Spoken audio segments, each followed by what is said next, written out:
One country, 2 years, 5 captains. That in one line sums up the utter chaos that is Pakistan cricket since the 2023 World Cup.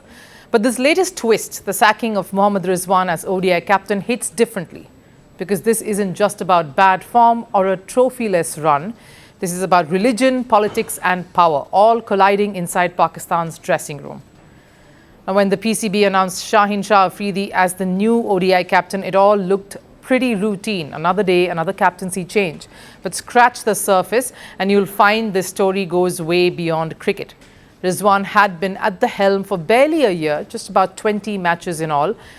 Sure, his numbers weren't impressive. Pakistan lost 11 of those games. But since when has that ever stopped PCB from backing a captain they believe in? Reports claim Rizwan was removed for forcing religious culture inside the dressing room. Something that didn't sit too well with the new management, especially their new coach Mike Hesson. And it was Hesson who reportedly pushed for Rizwan's exit. Now remember, the two worked together for just one series. It was the 2-1 loss to the West Indies, a reason why Pakistan's cricket fraternity is fuming. Just because he raised the Palestine flag, you will remove him as captain? This is Mike Hesson's doing. He doesn't like the culture in the dressing room. He wants this culture to end. But if you think Hesson acted alone, then there's more.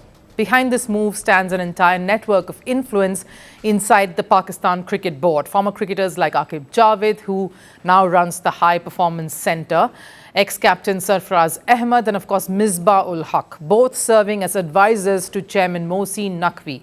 All reportedly weighed in on this decision to remove Rizwan. So the question becomes, was Rizwan sacking really about faith interference? Or was it just another power play dressed up as an act of professionalism? Because let's be honest, this isn't the first time the PCB has thrown a captain under the bus. When things go wrong, someone has to take the fall. And this time, it's Rizwan. He's become the latest scapegoat in a system where accountability is rather optional, but politics is mandatory. If this was purely about cricketing decision, Rizwan wouldn't have lasted those 20 matches.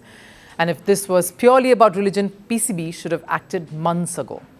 This somewhat feels like a bit of a distraction, a way to shift the blame from the system's failures to one man alone. Because let's face it, Pakistan cricket's problems run far deeper and for far longer. Inconsistent selections, constant interference, a lack of trust between the board and the players. The same cycle keeps repeating and the same people keep escaping blame.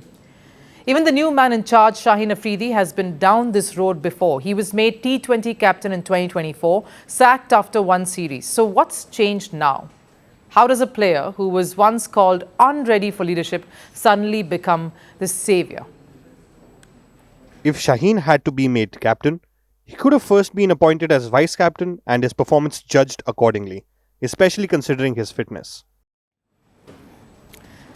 The truth is, Pakistan doesn't need new captains. It needs clarity, consistency and credibility. Until then, every coach, every chairman and every new reform will just seem as chaotic as the ones before. At the end of the day, the question remains, is the PCB finally trying to separate faith from function or just finding new ways to settle old scores? Because from the outside looking in, this isn't a cricketing nation rebuilding itself, or at least attempting to. It's a board at war with its own identity. And in that war, the real casualty is the sport in the country. Want the facts? The latest developments?